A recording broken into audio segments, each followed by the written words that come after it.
Good afternoon, everyone, and thank you for joining us. My name is Courtney Forehand. I am the Colorado Municipal League Training and Marketing Specialist. I think that's my title. Actually, now that I've said it, I have no idea what my title is. Today's webinar is being recorded and the presentation materials will be posted on our website at www.cml.org under training materials. For those of you who are not familiar with the GoToWebinar platform, you should see a control panel to the top right of your screen. There's an orange arrow to the left of that panel, which will minimize the entire box. All participants have been muted for the webinar, but we encourage you to ask questions by typing them into the question box on the control panel. We will hold a Q&A near the end of the webinar as time permits, so please feel free to type your question in as you think of them throughout the presentation. At this time, I'd like to hand things over to Kathy Pitts, Blink Charging's Executive Sales Manager. Hello, so thank you for joining us today. I'm really excited to talk to you about charging stations and also our Blink stations. So let's get started here.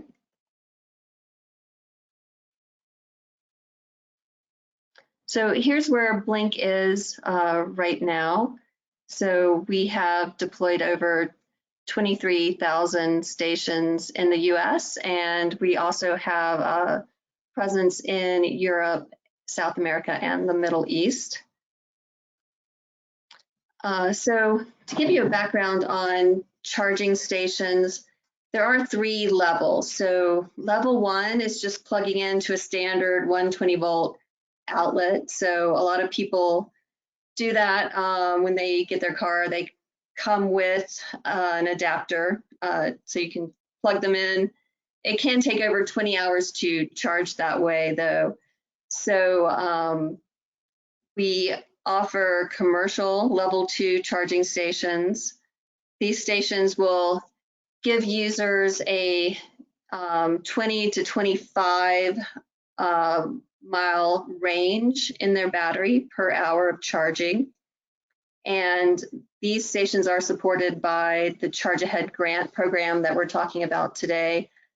For a dual port configuration, like you see on the screen, up to $9,000 is available through the grant program. And some things to think about at level 2 are whether there are pedestal stations like the one that you see on the screen, or wall-mounted stations. Also, cord length could be important depending on where they're being installed.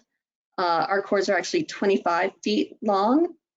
And cord management also can be added to keep the cords off the ground.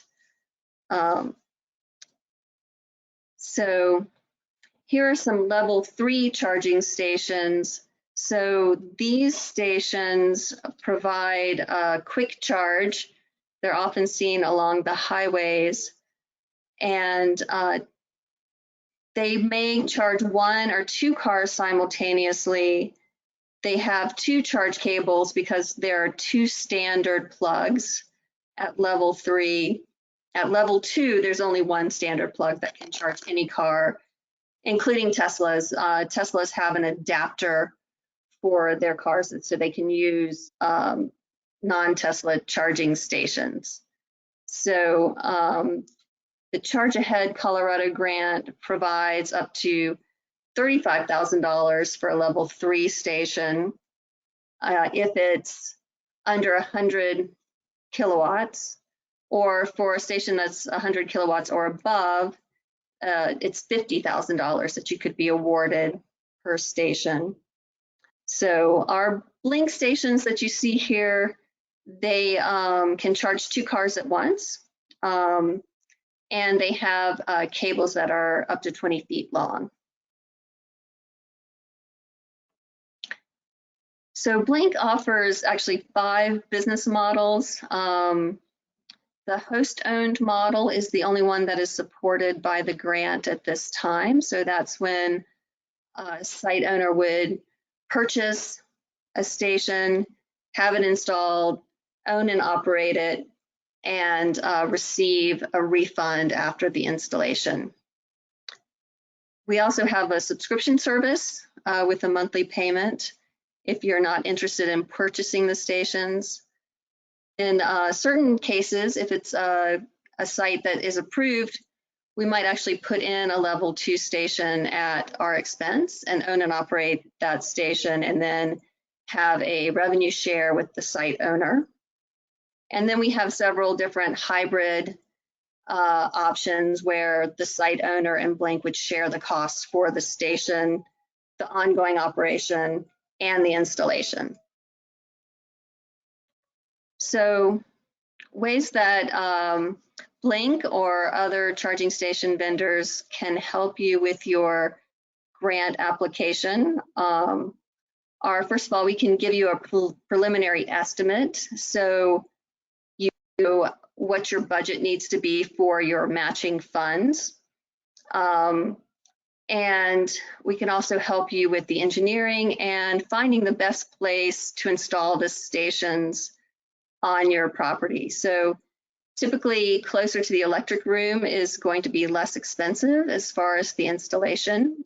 We can also connect you with contractors for the engineering, for the permit, and also the actual construction as well. So a really common question that we get is about how the stations connect to the cloud. So for the grant, you will need a network station. So that allows for data collection. And the way that the stations connect typically is through cell signals. So they don't need to connect to any local area network or the internet at all. But if it is a location that does not have a cell signal, such as an underground garage, we can also switch to Wi-Fi. So once your application is complete and the project is awarded, then we can help you with selecting the equipment for your project. So right now you might have heard that there are some issues with delivery. So there's a chip shortage that's is delaying some production. There's also some disruptions in global shipping. So we can help you with those issues. And then we can help you, we can do a turnkey project with the permitting and construction, and then the submittals that are required for the grant. So pictures of the sites, your paid invoices, and then also your reporting that's required every 6 months for the next 5 years of the grant period. So later in the presentation, Diego will be going over some successful installations. So that's my presentation. So I'd love to hear from anyone that would like more information, and there's my contact information for you.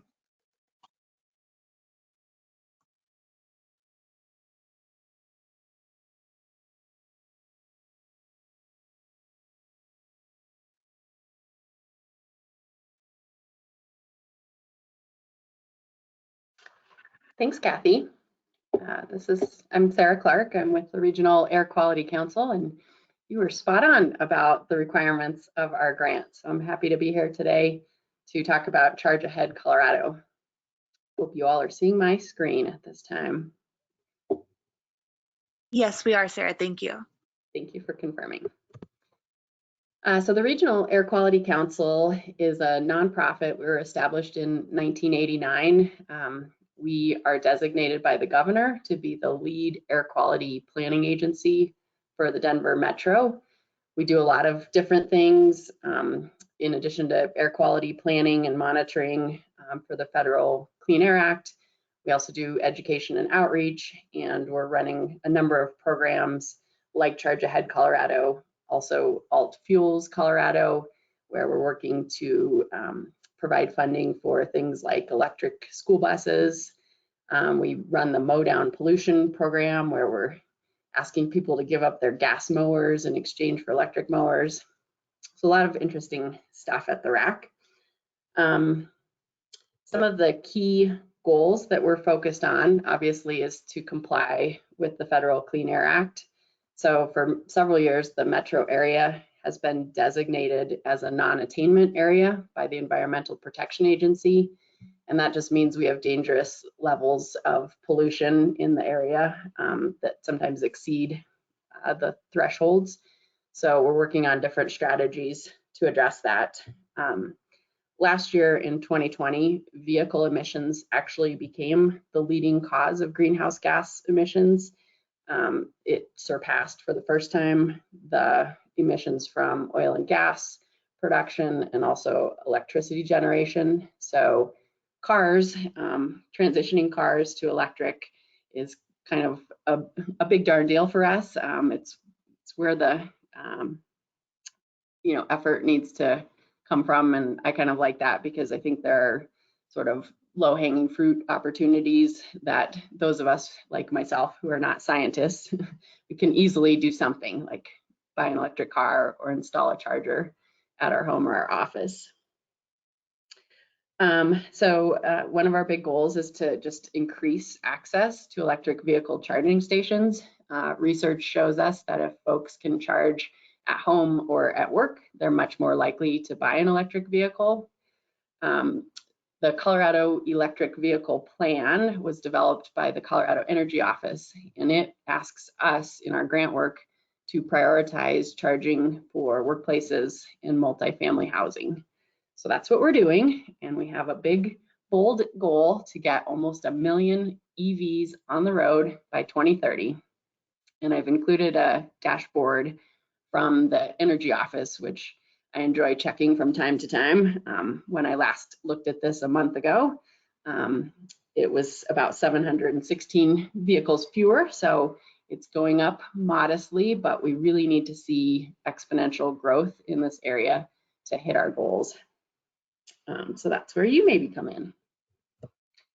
Charge Ahead Colorado is a grant program. It's currently funded with dollars from the Federal Highway Administration and also the Volkswagen settlement funds that Colorado received. We are co-administering this program with the Colorado Energy Office. So the RAC has the metro area as a territory, and then the Colorado Energy Office administers projects in the rest of the state.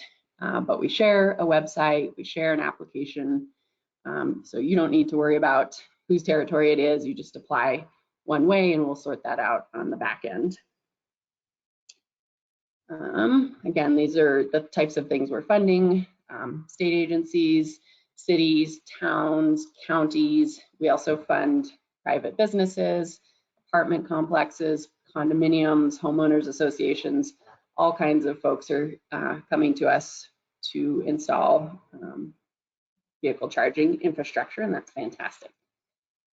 So we're making progress. When this program started, there were only about 50 charging stations, I hear, and now we've funded through this program over 1,300 stations.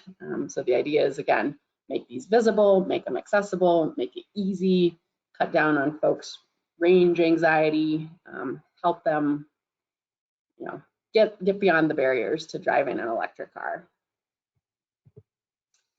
Another awesome map. So our funding, Kathy touched on this a bit. We can fund up to 80% of the total project costs. So that includes equipment, installation. It can also include the data plan. We do require usage reporting twice each year for 5 years. And this helps us justify the benefits, helps us calculate greenhouse gas emission avoidance, and justify the program for our funders. There are a couple different charging station levels, and Kathy touched on these. So the cap is this amount up to 80% of the project. That means that we request grant recipients to bring their own 20% match. And the way the program works, you pay all the costs up front and submit invoices to us for reimbursement after the stations are live. made some notes in here. It's recommended that you do some research about the project costs.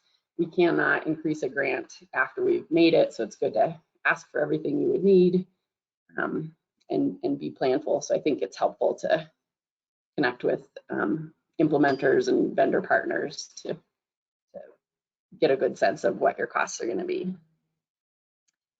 Because some of these funds come from federal sources, we do require folks to do a competitive solicitation process. So getting bids from 3 implementers. There are also state price agreements that you could buy off of that would satisfy that requirement. So everybody has to go through a competitive selection process. We will also provide more coaching and support throughout the program, and we have really great partners, particularly in the Recharge Colorado program. So you'll be hearing from some of them in a few minutes. We offer funding 3 times each year. We've just closed a round in June that we're currently evaluating for awards. The next opportunity will likely be October, and then again in January, February of 2022. We post the dates on our website that I've listed here. We had the most applications ever all time received in June, so I think the word is definitely out. People are excited about this program, which also means the application process is becoming more competitive. So we encourage you to come in with a quality, well-reasoned application with solid research. For workplaces and for multifamily housing, we also require a survey of the potential user base. So ask the tenants, do you have an EV? We have a sample survey on our website as well. So I highly recommend checking out our website for our grant guide and other resources, as well as Recharge Colorado. The Recharge coaches can help with planning, but also help you draft a grant application for our program. I've listed a couple contacts. At the RAC, I recommend Matt Goebel. Matt Mines leads the program at the Colorado Energy Office. And that's what I have to share. I would like to turn it over to Diego Lopez. He's going to share some best practices and some details about some projects that have been successful. So thank you.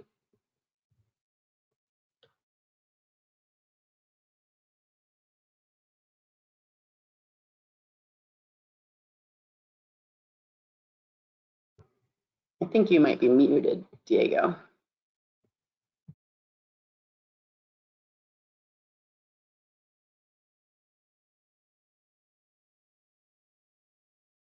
Diego, you are definitely muted. Can you unmute?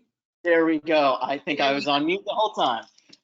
So sorry about that, guys. Hopefully you guys can see my screen now.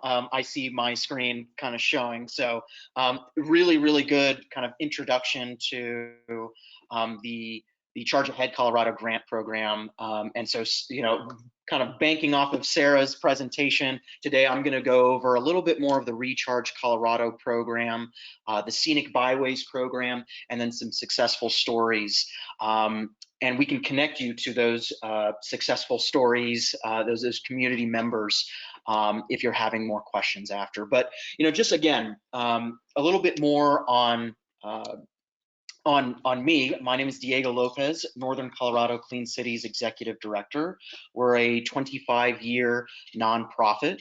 Our vision is to support local actions that accelerate the adoption of advanced transportation technologies in the region. So we're wanting to help you with any type of technology that decreases petroleum use. So one really great program that our nonprofit is a part of is called the Recharge Colorado program. This is, and this might be a better thing to look at here. I'll send out the actual link. It's brought to you by the Colorado Energy Office. These are essentially free coaches to help you with electric vehicle adoption.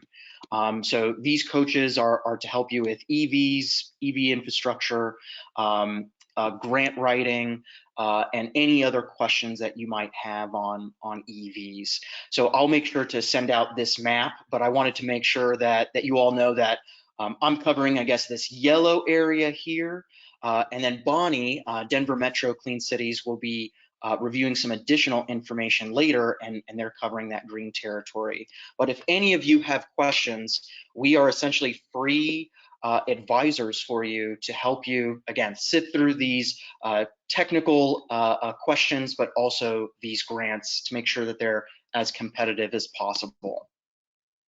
Another program that our nonprofit is a part of and definitely helps is the Colorado Scenic Byways program. This started a while back, but this is really just to highlight historic and scenic byways. There is additional resources within this program. It's called an electric vehicle toolkit that helps historic scenic byways and other communities adopt electric vehicles. So there are tons of resources, free resources, either through the Recharge Colorado program or through Scenic Byways or through several other programs. So you have tons of resources at your disposal if you're interested in having EV adoption.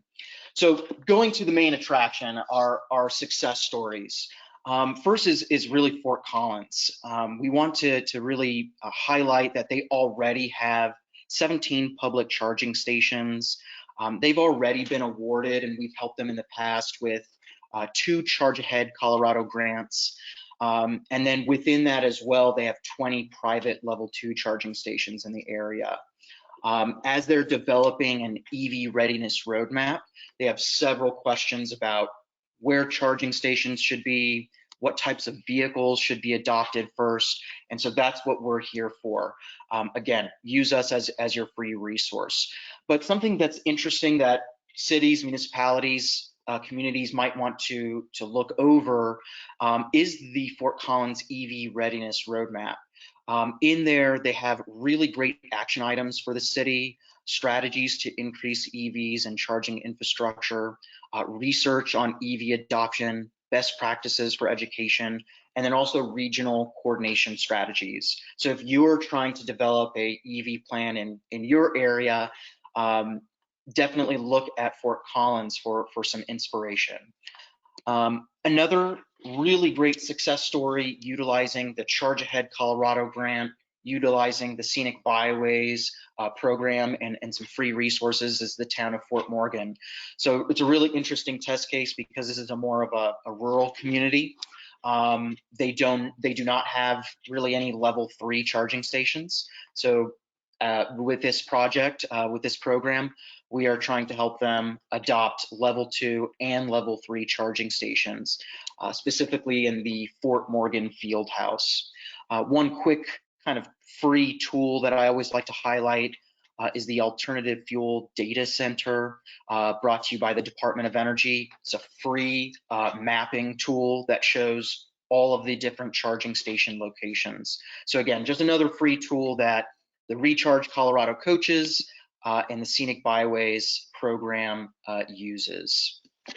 One last success story here is Estes Park and / Rocky Mountain National Park, same kind of region.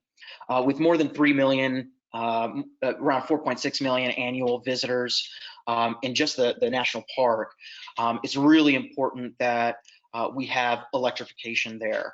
So again, utilizing the Scenic Byways toolkit, utilizing the Recharge Colorado program, they have increased their adoption to 2 electric sedans for their fleet, 1 hybrid pickup truck, and then 2 charging stations, both utilized by their fleet and also by the public. We've helped them launch an idle reduction campaign and some other education and outreach.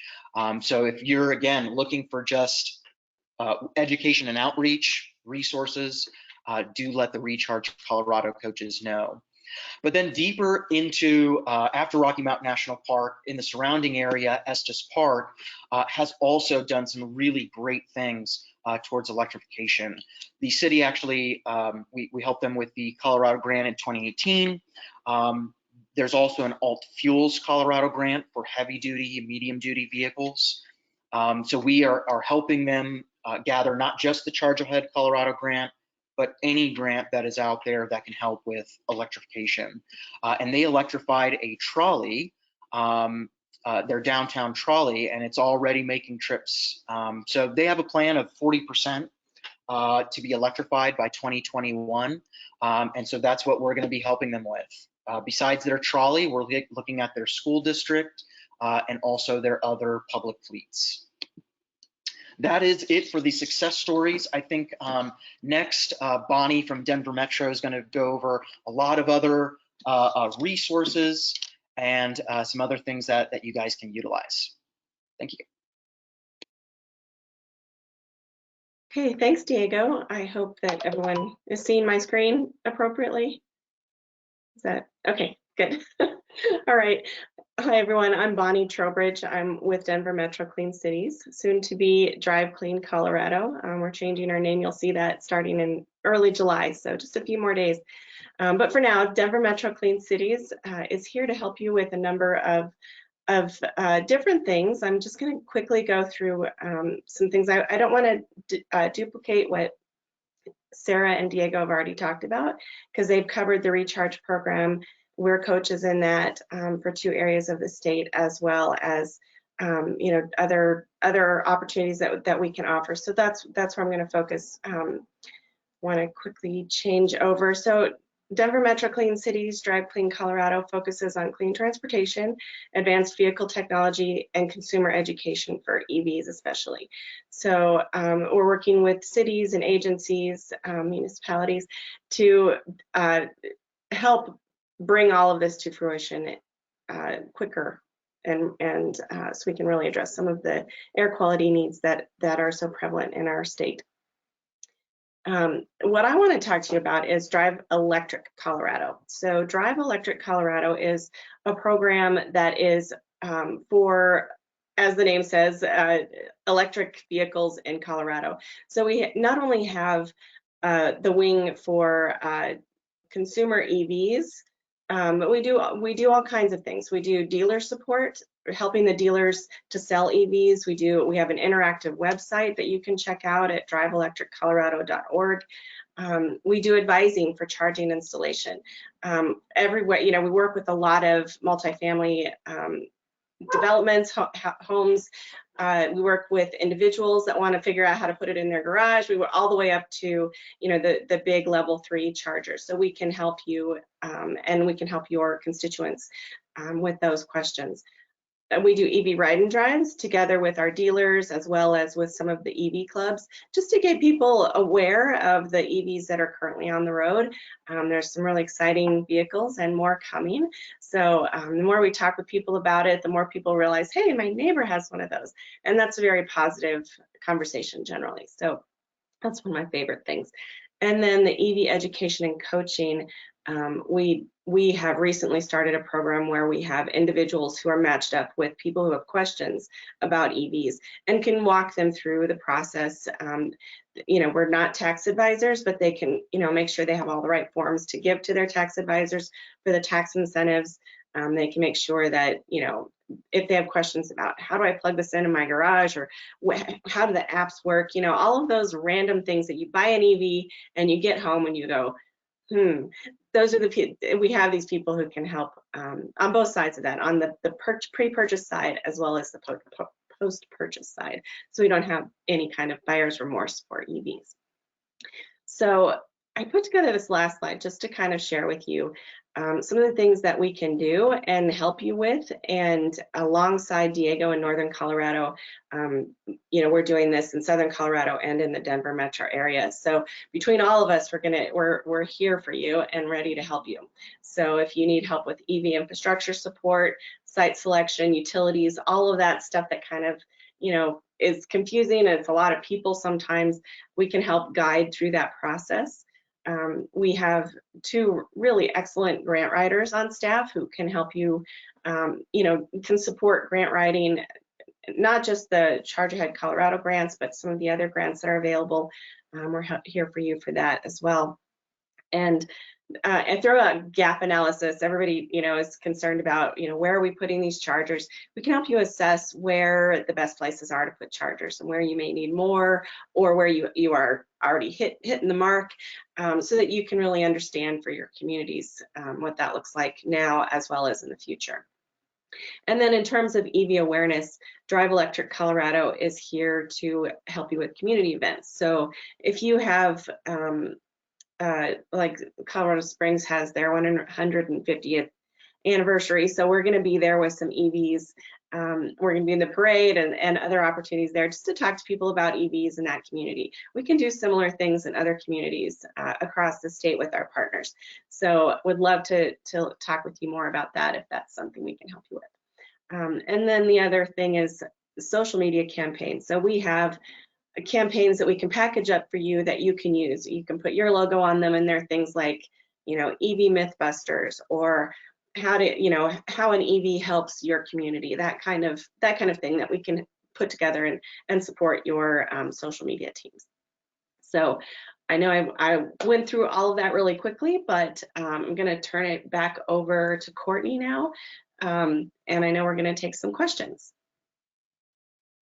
Awesome. Thank you so much. That was such a great presentation, everyone. The first question that we have, this might be for you, Kathy. Oh, and sorry, it just disappeared on me. 1 second.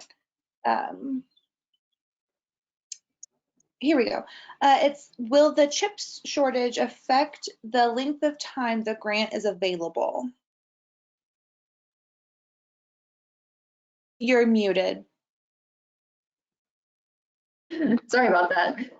Yes, the chip shortage is affecting production right now. So charging stations the lead time is taking longer, but it does not affect the actual time you have to complete the project. So with the grant, I believe, Sarah can correct me if I'm wrong, but I believe it's 4 to 6 months that you have to complete your project. And both the RAC and the Energy Office are pretty good about giving you some extra time if you need it. If you have some difficulties in completion, or if there are weather issues in the mountain regions. Yeah, I would second that.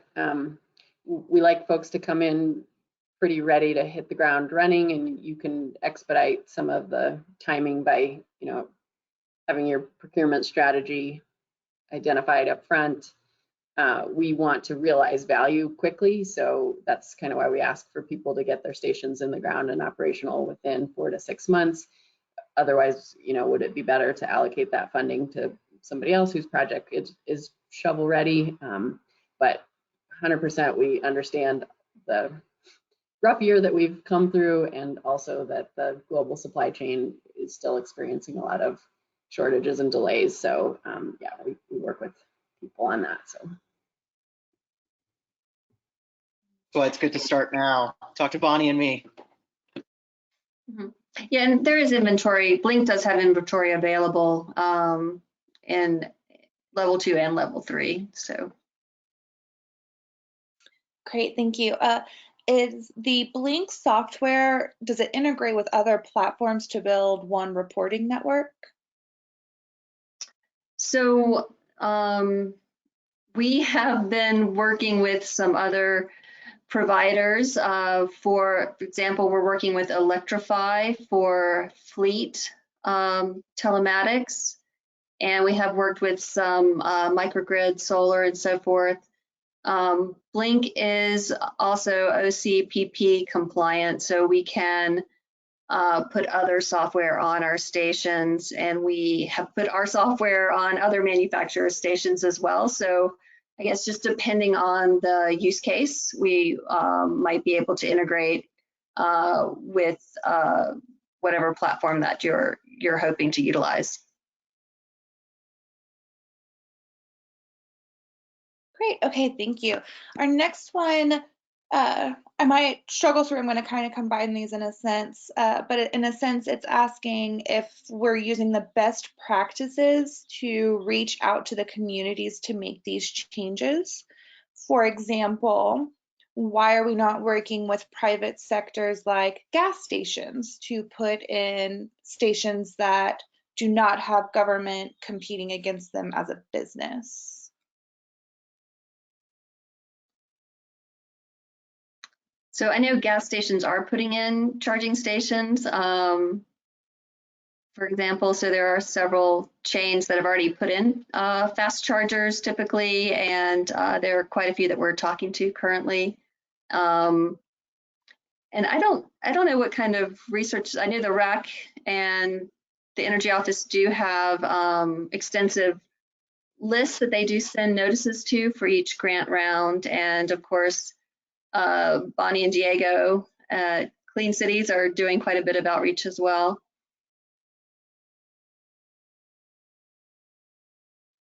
The Energy Office just did a report with the ICCT that analyzed in Colorado what type of, and how much charging we're going to need in the next 10 years.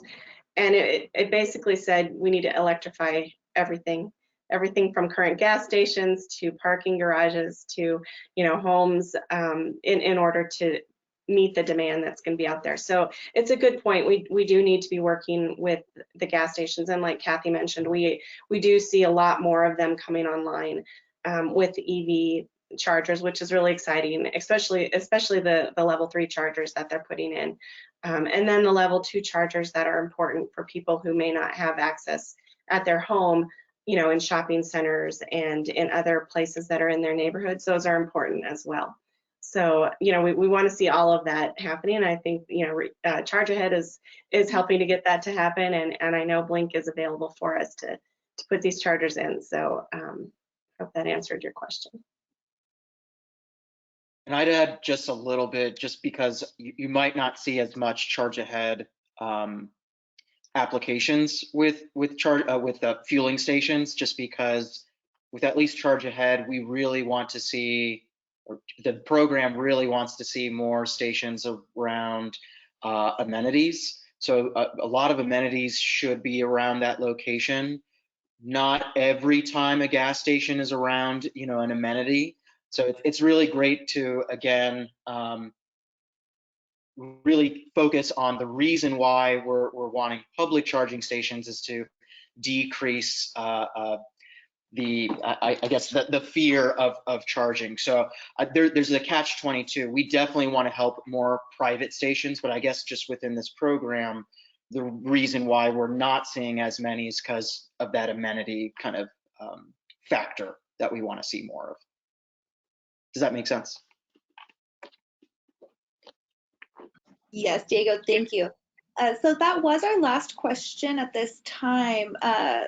Would any of you like to make any closing comments? Just a reminder to our audience, if you have a question, please type it into the question box. But with that, would anyone like to make a closing comment? Well, I would just say the next round, I believe, is going to be October of this year. So usually there are 3 rounds for the Charge Ahead grant. So there's quite a bit of time to start thinking about where you might want to put in charging stations. And it is a very generous program compared to what's available in the rest of the country. So it's a great thing to take advantage of. All right, thank you so much. Well, thank you, Kathy, thank you, Sarah, thank you, Diego, and thank you, Bonnie, for sharing all of your knowledge with us today. Thank you for answering the questions from our audience. Just a reminder for everyone, we will be posting this material to our website. And I do have a question in here asking if they can get a link. I will send the link to the grant information to everyone in a follow-up email. With that, I think that we're going to say goodbye for the day. So again, thank you everyone for joining us. Thank you listeners for attending. I will send this to everyone and get it put up on our website by the end of the day under training materials. So thank you for joining us. This concludes our webinar, and I hope you all have a wonderful day. Yep, thank you. Thank you.